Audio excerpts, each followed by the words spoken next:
genoux devant toi. Je ne peux rien t'apporter d'autre que moi. À genoux devant toi, les yeux clos mais le cœur ouvert à ta voix. Quand tout ce qu'il me reste, c'est la certitude que tu es mort pour moi. Alors mon cœur soudain s'élève quand ton amour vient me toucher. Et je regarde à la croix et je te vois à la croix. Ma vie retrouve un sens quand je me tiens à genoux devant toi. À genoux devant toi. Je ne veux rien espérer d'autre que toi. À genoux devant toi. Quand mon âme ne fait que gémir après toi. Quand tout ce qu'il me reste, c'est la certitude de ton amour pour moi. Alors mon cœur soudain s'élève quand ton amour vient me toucher. Et je regarde à la croix et je te vois à la croix. Ma vie retrouve un sens quand je me tiens. Alors mon cœur soudain s'élève quand ton amour vient me toucher. Et je regarde à la croix et je te vois à la croix. Ma vie retrouve un sens quand je me tiens à genoux devant toi.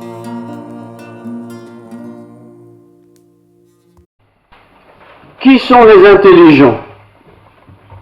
Qui sont ceux qui connaissent Dieu? Voilà des sujets, des questions que l'on se pose de ci, de là. L'apôtre Paul, écrivant aux Romains, a écrit ceci, entre autres. Ne rendez à personne le mal pour le mal. M-A-L. Ne rendez à personne le mal pour le mal. Inversement, recherchez ce qui est bien devant tous les hommes. Recherchez ce qui est bien devant tous les hommes. Ce n'est pas seulement les copains, hein. Tous les hommes, c'est la société. Quel projet, quel conseil, quel encouragement Paul nous donne-t-il dans ce texte de Romains? Une histoire vraie. Une toute jeune fille, à peine adolescente, a écrit un petit texte qu'elle a publié dans des magazines où on publie ce genre de témoignages. Et elle a écrit comme titre « Mon père est parti ». Sous-entendu, il est décédé. Mon père est parti. Mon père est parti de la maison en laissant un petit mot. J'avais 13 ans. Puis, plus aucune nouvelle de lui pendant 2 ans. Je cite toujours. Ensuite, j'ai vu mon père de façon épisodique. C'est triste d'avoir un père ou une mère ou quelqu'un que l'on aime quitter le foyer, s'en aller, sans savoir où ils sont partis. Et cette petite jeune fille a raconté son témoignage, et c'est sur base de ce témoignage que j'ai préparé d'ailleurs ce message au début de semaine. Elle voit maintenant encore son père, c'est ce qu'elle écrit, de manière épisodique. Mais la souffrance qu'elle a connue, depuis son départ, incognito, l'a marquée pour toujours. J'éprouvais pour lui, dit-elle, beaucoup de tristesse, mais j'étais aussi en même temps en colère sur lui. C'est elle qui écrit tout ça. Cette jeune fille, au cours de sa vie, a reçu le pardon de Dieu parce qu'elle s'est convertie. Et cette conversion a fait qu'elle a découvert qu'elle devait aussi pardonner à son père, qu'elle n'avait toujours jamais revu. Mais c'est pas facile. C'est pas facile, comme ça, en un mot, de pardonner, surtout quand on est petit, quand on est une jeune fille. Et pourtant, elle savait que elle-même avait reçu le pardon de Dieu pour la méchanceté contre son père, parce qu'elle était très triste de son départ. Et elle écrit encore ceci: j'ai demandé pardon à Dieu, donc je la cite, j'ai demandé pardon à Dieu pour ma colère. Et j'ai demandé à Dieu de m'enlever toute amertume contre mon père. Il y a ces histoires comme ça qui sont tristes, qui sont touchantes. Une petite fille, à peine adolescente, qui du jour au lendemain ne voit plus son père. Il est parti. Il est parti pour une autre vie. Et cette petite fille s'est convertie. Pas à 50 ans, quelque temps après. Elle a compris la bonne nouvelle de Jésus et de son sacrifice et de son amour. Et ça lui a permis de pardonner à son père. Bien sûr, elle n'a pas oublié ce que son père a fait. Ne rendez à personne le mal pour le mal, dit Paul aux Romains. Ne rendez à personne le mal pour le mal. Recherchez ce qui est bien devant tous les hommes. Difficile de ne pas rendre le mal pour le mal. Tu m'as fait ça, tu vas me le payer. C'est difficile de ne pas le faire. C'est difficile. Et c'est certainement difficile pour un enfant, une jeune fille, un jeune garçon. Et je dois avouer que la génération d'aujourd'hui, je n'ai pas trop connu ça dans ma propre enfance, est souvent confrontée au départ de l'un ou de l'autre. Soit la femme part vers quelqu'un d'autre, soit l'homme part vers quelqu'un d'autre. Mais les enfants, dans tout ça, ils sont là pour subir toutes ces choses-là. Ils sont enfants. Ils ont besoin de la tendresse des parents, de l'amour des parents. Ils n'ont pas besoin de nouveaux intrus dans la maison. Et pourtant, c'est tellement fréquent. Mon père est parti. Dans l'évangile de Matthieu, chapitre 11, versets 25 à 30, je vous lis la péricope.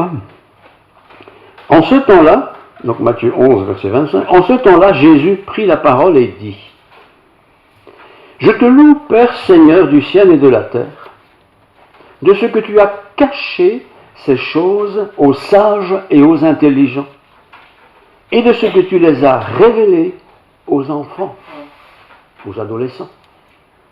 Oui, Père, je te loue de ce que tu l'as voulu ainsi. Toutes choses m'ont été données par mon Père. C'est Jésus qui parle. Et personne ne connaît le Père, si ce n'est le Fils, et celui à qui le Fils veut le faire connaître. Venez à moi, vous tous qui êtes fatigués et chargés, et je vous donnerai du repos. Prenez mon joug sur vous et recevez mes instructions, car je suis doux et humble de cœur, et vous trouverez le repos pour vos âmes, car mon joug est doux et mon fardeau léger. Les petites souffrances de la vie, nous en avons tous. On a raté un examen à l'école, il faut recommencer. On a mal agi, on a peu menti. Bref, toutes ces petites choses de la vie qui sont importantes. Nous les vivons les uns et les autres, nous les avons vécues, nous les vivrons un jour peut-être. Il y a des souffrances. Mais il y a de ces souffrances très profondes, très marquées. Lorsqu'un parent, un homme, une femme, un papa, une maman, s'en va de la maison pour aller vers quelqu'un d'autre. Et pourtant, ce texte de Matthieu, je vous le lis maintenant selon la traduction de Alfred Kuhn, verset 28.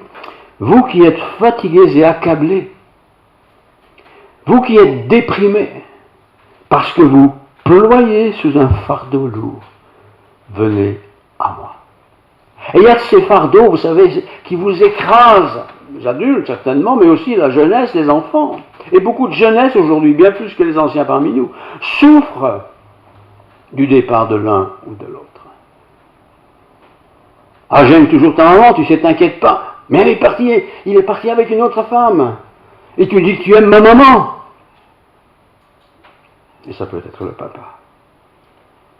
Verset 30 que nous traduit aussi comme ceci. Oui, mon joug est utile à la charge que je vous impose, et la charge que je vous impose est légère. Oui, mon joug est utile, je vais expliquer, et la charge que je vous impose, est légère. Un joug, vous savez ce que c'est le morceau de bois ou de cuivre, ou autre chose que l'on met sur la tête d'un animal pour conduire cet animal à droite, à gauche. Tire un peu à gauche, tire un peu à droite, il obéit parce qu'il y a ce joug qui est utilisé par un conducteur qui oriente l'endroit où doit aller le cheval, ou l'âne, ou autre chose encore. Et Jésus dit, prenez mon joug. Ça veut dire que Dieu, quelque part, met sur nous tous, même si on n'est pas vraiment dans la souffrance, il nous met ce joug pour nous permettre d'être conduits par quelqu'un qui sait ce qu'il faut faire. Dieu sait tout. Il connaît le chemin que nous devons suivre. Il sait ce qu'il faut faire aujourd'hui, ce qu'il faut faire demain. Et il met ce joug sur nous. Et beaucoup de gens pensent que devenir chrétien, c'est devoir aller à l'église, faire ceci, faire cela, un peu des pénitences, un peu... Et on résume le joug à tout ça. Mais non. Jésus dit, mon joug est doux, il est léger. Ce que Dieu demande n'est pas lourd. Les gens font de la religion des choses lourdes à porter. Ce n'est pas Jésus qui dit cela. Un cheval, les jeunes peut-être n'ont pas vu ça souvent, mais les anciens parmi nous, oui. On les a vus être conduits par un joug. Ils tiraient des grosses charrettes. Je me souviens quand j'étais petit, il y avait le charbonnier là-bas. Près de la gare, il y avait une grande charrette sur laquelle étaient des sacs de 50 kg de charbon, il y en avait beaucoup. Et il y avait 2 chevaux qui tiraient, des chevaux très costauds là. Et ces 2 chevaux étaient conduits par une petite baguette, petite ficelle, un peu à droite, un peu à gauche. Top, arrête, en avant. Rien. C'est ça Dieu.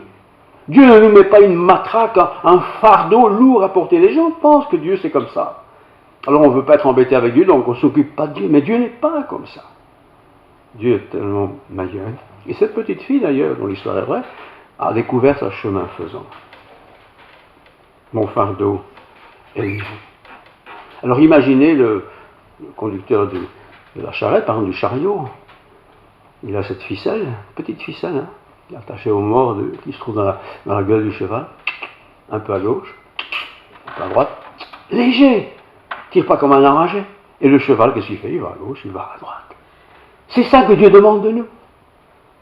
La religion, c'est toujours difficile, c'est toujours énorme, c'est toujours écrasant, parce qu'il y a toujours quelque chose qu'on n'a pas bien fait. Le conducteur du cheval, il ne va pas engueuler son cheval parce qu'il n'a pas réagi au cours de tout, mais il va réagir le cheval parce qu'il est quelque part heureux de pouvoir rendre service à son maître, parce qu'il sait qu'après tout, à la fin de la journée, il pourra rentrer au bercail et avoir à manger et pouvoir boire à satiété. Cette petite fille a découvert Jésus, toute jeune. Remarquons bien que le joug, si vous voyez un peu ce que c'est pas le cheval qui le contrôle. Qui est-ce qui le contrôle? C'est le conducteur. Nous devons prendre le joug du Seigneur. Le Seigneur nous donne son joug, c'est-à-dire ce qui va nous conduire. C'est pas moi qui décide du temps où je vais porter le joug, ou le jour, ou l'année. Le maître dit, voilà, tu prends le joug parce qu'on va travailler ensemble. Et vous qui êtes nés de nouveau, qui avez accepté Christ, vous savez ce que ça veut dire. Voilà, j'ai donné ma vie au Seigneur. Et je vais me laisser conduire par le Seigneur. Bien sûr, autour de nous, il y a aussi des autres attelages très différents. Chacun son style. Mais le joug du Seigneur est léger. Mon fardeau est léger. C'est-à-dire que c'est pas écrasant, j'insiste encore, c'est pas écrasant. C'est pas frustrant, c'est pas désolant, c'est pas envahissant. Dieu n'est pas comme ça. Prends mon joug, car mon fardeau est doux et léger. C'est Jésus qui dit ça. Doux et léger. C'est pas une grande brute. Ce n'est pas un dictateur religieux qui parle. Jésus parle avec douceur. Oh, parfois il était sévère contre ceux qui étaient méchants, ceux qui se faisaient passer pour Dieu quelque part. Avec eux, il était sévère. Mais avec la plupart d'entre nous, il est doux et léger. On n'a que faire des gens qui crient et qui gueulent, si vous permettez. On ne les écoute pas. Ils nous agacent, ils nous énervent. Par contre, celui qui est doux et léger, comme était la parole du Seigneur, ceux-là sont heureux. Le but du conducteur, bien sûr, c'est de conduire le cheval pour aller quelque part. Prendre le joug du Seigneur, c'est recevoir les instructions pour aller quelque part, pour marcher dans ses voies, pour accomplir peut-être ce qu'il veut que nous accomplissions. Le but, de toute façon, c'est d'être près du Seigneur en fin de cours. Donner sa vie implique accepter d'être conduit par quelqu'un. Alors, des tas de gens voudraient bien conduire le monde. Je pense que le président de la Russie veut conduire le monde, hein. Mais sa méthode n'est pas la meilleure. Dieu n'est pas comme ça. Il dit, par exemple, aux enfants, venez à moi vous tous, aux adultes, mais prends l'exemple des enfants, venez à moi vous tous, qui êtes fatigués et chargés. C'est pas vous qui êtes en super grande forme et vous vous foutez de tout, hein, mais vous qui êtes fatigués et chargés. Combien d'hommes et de femmes autour de nous sont fatigués et chargés? Je ne parle pas de la fatigue parce qu'on a beaucoup travaillé, mais cette fatigue de la vie, enfin tout ce qui tourne pas rond, quoi. Venez à moi, vous tous qui êtes fatigués et chargés, et je vous donnerai du repos. Prenez sur vous mon joug. C'est-à-dire, venez à moi, ça c'est la démarche que vous devez faire, je ne vous oblige pas, et je vais vous mettre un joug sur vous qui va vous conduire vers pâturage. C'est pas une blague, ça. Je vais vous expliquer dans un instant.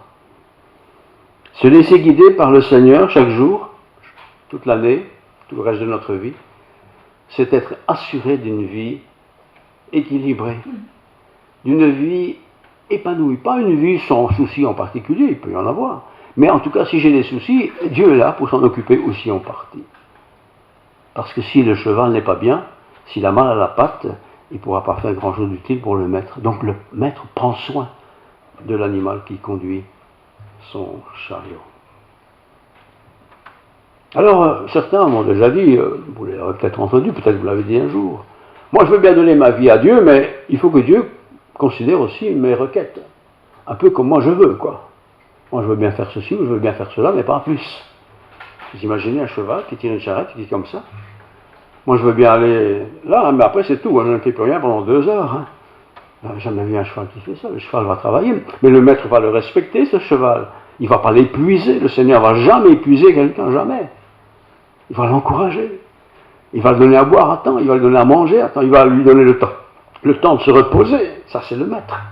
C'est ce que Dieu fait aussi avec nous. Et beaucoup de gens qui pensent que aller dans la religion, c'est être soumis à une série de contraintes faites par des spécialistes qui pensent qu'à ça, quoi. Et tout ça pour mettre dans leur poche l'argent de la messe. C'est pas ça que Dieu demande. C'est pas ça que Dieu veut. D'ailleurs, dans l'histoire, le joug n'est pas l'objet principal. Ce qui est important, ce qui est principal, c'est celui qui conduit le cheval pour aller quelque part. Le joug, c'est un outil qui permet au maître de conduire le cheval. Mais c'est pas ça qui est essentiel. Le moyen d'être guidé par le Seigneur, c'est recevoir son joug, mes instructions. Les instructions de Dieu, ce n'est pas les instructions d'une religion, c'est les instructions de l'Évangile, de la parole de Dieu, de la Bible. Et c'est pourquoi nous lisons la Bible. Et au plus on la lit, au plus on découvre que Dieu est formidable. Au plus j'arrive à m'adapter à cette parole de Dieu, au plus je me sens bien. Parce que le conducteur du cheval a intérêt à ce que son cheval soit bien. Parce que s'il n'est pas bien, il ne travaille plus. Et je pense encore à l'image de ce charbonnier auquel je pensais quand j'étais petit. Si ce cheval est malade, pas de charbon livré, pas d'argent dans la poche du livreur. Il faut prendre soin. Le Seigneur prend soin de son peuple. C'est pas une blague, ça. Il prend soin de chacun de nous. Il voit bien quand on n'est pas bien. Et propriétaire du cheval, il voit bien si son cheval a un problème, soit une pierre dans son sabot, soit quelque chose, il le voit bien, et il va le soigner. Il ne va pas laisser le cheval comme ça, sinon il va perdre son cheval. Du coup, il perdra son travail. Cette jeune fille avait perdu beaucoup de choses. Elle avait perdu son papa. Elle ne savait pas où il était. Il était parti un jour de la maison. Elle était fâchée de fâchée. Mais en même temps triste de triste, quoi. Son père est parti, elle devinait bien pourquoi. Mais en fait, elle n'en savait rien. Prendre le joug du Seigneur, ce n'est pas être quelqu'un d'autre après avoir pris ce joug. Parce que le Seigneur nous respecte, nous sommes ses créatures. Je suis un homme, je suis une femme, il respecte ma féminité, ma masculinité. Il respecte que j'ai des cheveux blancs, il respecte que j'ai des cheveux roux, il respecte que je perds des cheveux, il respecte tout ça. Dieu est avec nous, tous les jours, jusqu'à la fin du monde. Prenez mon joug sur vous, car mon fardeau est léger. Je vois encore ce transporteur de charbon, pour revenir à son image, puisqu'il était juste devant la télé où j'étais, je le voyais tous les jours. Grande charrette, comment est-ce qu'il arrive à tirer cette charrette-là, c'était immense. Mais il ne demandait pas au cheval de courir. Je le vois, hein. C'était pas en flamand, c'était le cheval comprenait. Il avançait. Arrêtez. Il avançait. Mais c'est comme ça le Seigneur avec nous. Il ne nous écrase pas avec, je sais pas, une catastrophe de choses qu'on n'arriverait jamais à faire. Donc prenez mon joug sur vous. Psaume 23, c'est un psaume que nous connaissons bien tous, mais je vais le relire quand même. Et quelque part un psaume qui résume un peu ce que je suis en train de partager avec vous. L'Éternel est mon berger. Le berger, c'est celui qui conduit le troupeau. L'Éternel est mon berger, je ne manquerai de rien. Si tout ce que j'ai besoin, je l'ai, pas de souci. Un enfant de Dieu fait aussi confiance en Dieu. Je ne manquerai de rien si je suis avec Dieu. Oui, c'est lui qui me conduit sans doute, mais je ne manquerai de rien. Et je me souviens encore, pour revenir à mon histoire, c'est que ce transporteur de charbon, il avait un sac qui était différent du charbon, évidemment. Et comme j'aimais bien ce conducteur, j'aimais bien regarder ça, il n'y avait pas grand-chose d'autre à regarder. Combien de fois je l'ai vu prendre son sac, c'était de l'avoine qu'il y avait dedans, il allait vers son cheval, il y mettait dans sa gueule, le cheval mangeait deux comme ça, il rangeait. Et puis il avait de l'eau, il donnait un peu d'eau à boire. Le Seigneur est comme ça avec nous. Il prend soin de nous. Il prend soin de nous. Il n'a pas mis une tonne d'eau dans une charrette à côté, mais ce qu'il faut pour aujourd'hui. Il me fait reposer dans de verts pâturages. Il me dirige près des eaux paisibles. Il ne me dirige pas près d'un torrent inaccessible, des eaux paisibles, calmes, doux. La religion, c'est toujours quelque chose de matraquant. Vous n'aurez pas, c'est pas comme ça, c'est comme si, c'est toujours difficile. Venez à moi, vous tous qui êtes fatigués. Venez vous reposer dans mes verts pâturages. Il restaure mon âme. Parfois l'âme, elle est blessée. Parfois l'âme est malade. Parfois l'âme est découragée. L'âme, c'est notre être intérieur, vous savez. C'est pas matériel, ça. Mais il restaure mon âme. Il rétablit les choses. Il reconnecte les choses avec lui. Il me conduit dans des sentiers de justice. Des sentiers de justice, ce n'est pas des sentiers inaccessibles. À cause de son nom. Il y va de l'honneur de Dieu lui-même. Il y va de l'honneur de Dieu lui-même. Quand je marche dans la vallée de l'ombre de la mort, sans la catastrophe ou la souffrance, je ne crains aucun mal, car tu es avec moi. Le cheval dont je parle était un cheval posé, un grand cheval noir, comme ça, à l'ancienne. J'ai jamais vu ce cheval énervé. Non, je l'ai vu souvent. Il avançait quand il fallait avancer. Il s'arrêtait quand il fallait arrêter. Il avait à boire, il avait à manger, cours du chemin, cours de la route. C'est comme ça le Seigneur. Il ne demande pas de penser dans 20 ans. Profite du temps aujourd'hui. Donc je ne crains aucun mal car tu es avec moi, ta houlette et ton bâton me rassurent. Tu dresses devant moi une table en face de mes adversaires. Dieu fait ça. Tu dresses devant moi une table. La table est dressée. C'est Dieu qui la dresse. Il y a des adversaires, mais ils peuvent le voir, c'est Dieu qui l'a dressé. Tu oins d'huile ma tête et ma coupe déborde. Il y en a plus qu'il n'en faut. Oui, le bonheur et la grâce m'accompagneront tous les jours de ma vie et j'habiterai dans la maison de l'Éternel jusqu'à la fin de mes jours. La fin de mes jours, il n'y en a pas. Parce que dans l'éternité, une fois que je suis dans le camp de Dieu, c'est pour toujours. Pour l'éternité. Alors j'en reviens à l'histoire de cette petite fille, cette jeune fille, cette adolescente, qui a beaucoup pleuré. Je sens ça dans la lecture de son texte. Qui a beaucoup espéré. Son père n'est jamais revenu. Mais un jour, il lui a répondu. Enfin, il n'a pas répondu. Il a écrit un petit mot, je suis là, je suis toujours vivant, j'espère que tu vas bien, c'est à peu près tout. Mais elle était satisfaite. Satisfaite de savoir que son père n'est pas quelque part mort dans un ruisseau, mais il a choisi une autre vie. Elle a gardé, bien sûr, j'imagine, la souffrance de ce départ, comme ça, sans crier gare. Elle n'a pas su pourquoi. Je ne sais pas si elle le sait maintenant.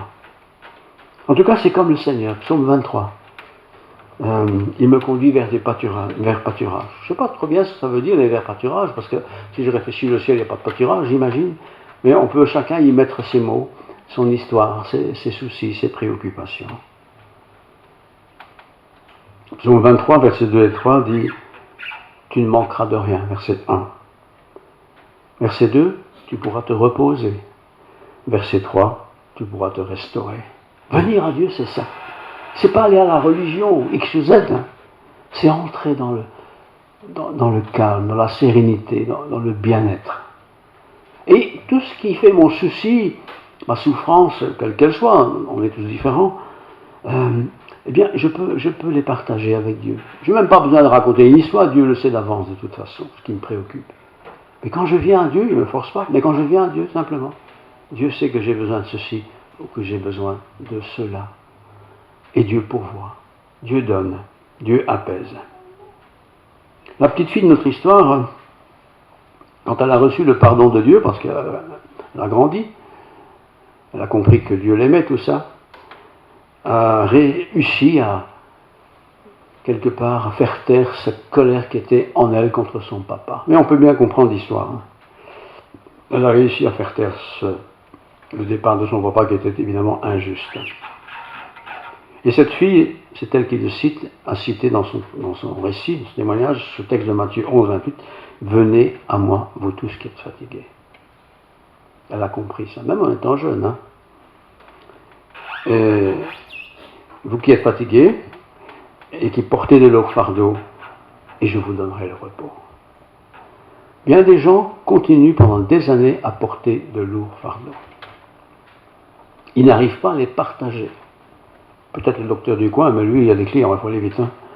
On va aller voir le psychologue, mais lui, ça coûte. Hein. On va aller voir le psychiatre, ça coûte encore plus cher. Mais il ne s'occupe pas de l'âme, tous ces gens-là. Le Seigneur s'occupe de notre âme. Venez, c'est l'âme qui est invitée par Dieu à venir. C'est pas devenir protestant ou devenir catholique ou encore autre chose, c'est de venir à Dieu. Venez à moi, vous tous qui êtes fatigués et chargés. Et je vous donnerai du repos. On a tous besoin de repos. Les hommes ont inventé les congés en espérant que leur personnel est bien reposé pour bien bosser pour que je gagne plus d'argent. C'est pas ça le repos. Le repos, c'est avoir une vie équilibrée. Il y a la nuit, il y a le jour, il y a le dimanche, il y a le lundi, il y a le mardi, il y a tout ça. Trouver la paix de Dieu. Cette petite fille l'a trouvé. Moi, je suis admiratif pour son histoire parce qu'elle l'a racontée. Enfin, elle l'a même écrit. Ça a été repris dans un livre. Et je ne la connais pas. Hein. Mais je dis bravo. Bravo. Son père est parti. Il a fait son choix. Elle est restée avec sa maman. Je ne sais pas si elle a des frères et des sœurs, on n'en parle pas. Mais entre-temps, elle s'est convertie. Elle a été rencontrée par des chrétiens qui l'ont invitée à venir et écouter Jésus. Elle a accepté ce Jésus qu'elle ne connaissait pas. Et sa vie a été apaisée. Le problème est resté, puisque son père n'est jamais revenu. Quoiqu'un jour, elle a appris qu'il était toujours vivant. Il fait un petit mot, sans donner d'adresse pour répondre, donc on ne savait pas. Et voilà. Et nous avons aussi, nous, parfois, nos histoires, sûrement. Des histoires parfois terribles. Où on se dit, mais il n'y aura jamais de solution, c'est pas possible, c'est foutu, quoi.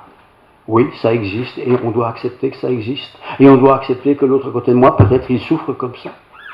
Mais on peut aussi lui dire de la part du Seigneur, tu sais, Le problème que tu as est un gros problème. Papa ou maman qui s'en va, c'est un vrai gros problème. Hein. Ou les gens qui tombent malades, maladie incurable, c'est un gros problème.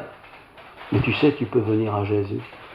Jésus te recevra, il t'accompagnera, il te soutiendra, il te fortifiera, il t'encouragera.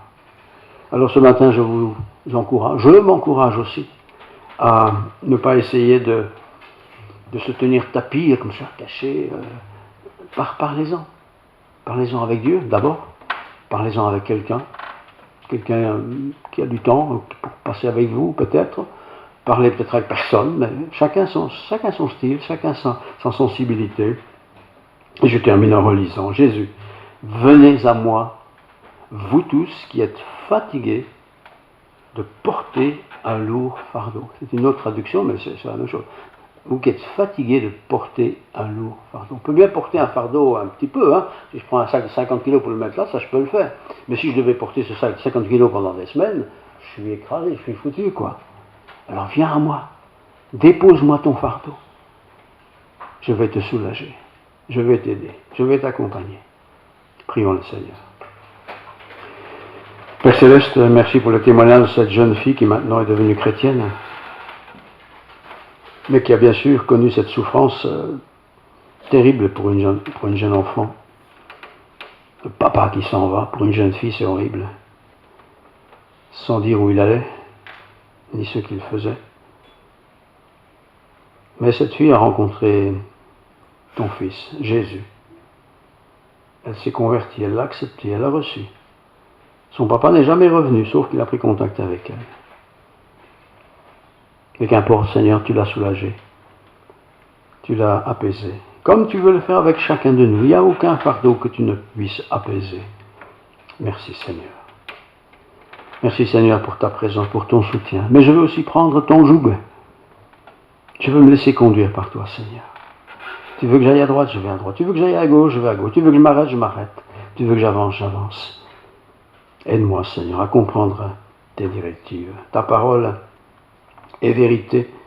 Il n'y a rien à y ajouter, il n'y a rien à retrancher. Donne-moi d'aimer cette parole, de la méditer et d'essayer de me l'appliquer. Que la grâce de Dieu et la paix du Christ Jésus soient pleinement sur chacun de nous. Que nous puissions grandir dans la foi, que nous puissions augmenter notre confiance en toi et que ta paix inonde nos vies et celle de notre famille ainsi que celle de ton Église. Je te prie ça au nom de bien-aimé de Jésus. Amen.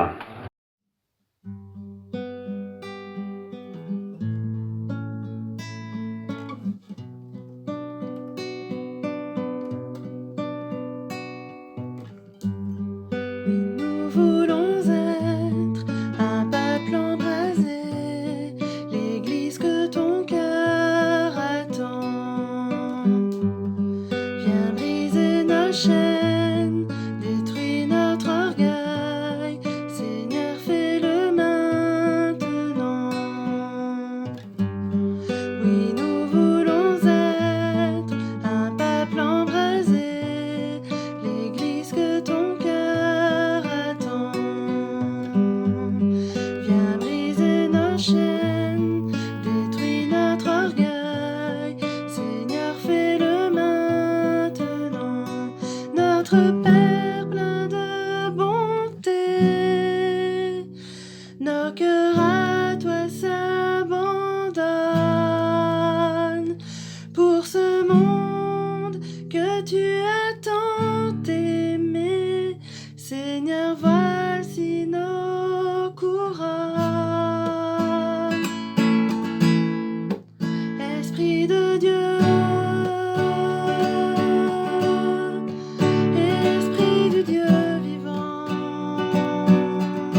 puissance, rends-nous les témoins d'un royaume qui se répand.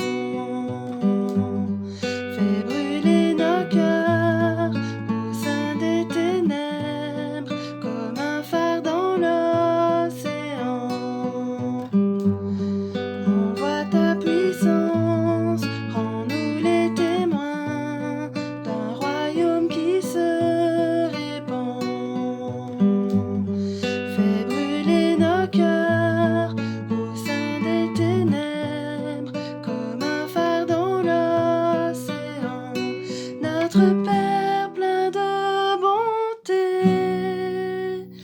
Dieu de tendresse et de grâce, pour ce monde que tu as tant aimé, fais briller